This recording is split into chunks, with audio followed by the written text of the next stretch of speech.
सवाल पूछा गया है कि मुहर्रमुल हराम के महीने में काला लिबास और काला जूता पहनना कैसा है। तो उसका जवाब ये कि वैसे तो मुतलकन स्याह लिबास पहना जा सकता है, आका अलैहिस्सलाम का इमामा भी स्याह था और इसके ऊपर कोई कदगन नहीं है। लेकिन मुहर्रमुल हराम के दिनों में ख़ास नुक्ता नज़र या ख़ास ग्रोह के साथ तशबीह से बचने के लिए इसे इमाम अहले सुन्नत ने नाजायज़ लिखा और मना किया है।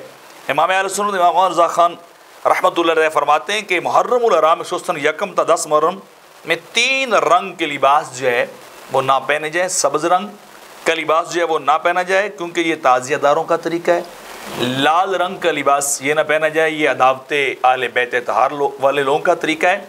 और स्याह लिबास क्योंकि ये राफजियों का तरीका है, तो लिहाजा उनके साथ तशबीह से बचने के लिए जो है वो काला लिबास इन दिनों में जो है वो नहीं पहनना चाहिए।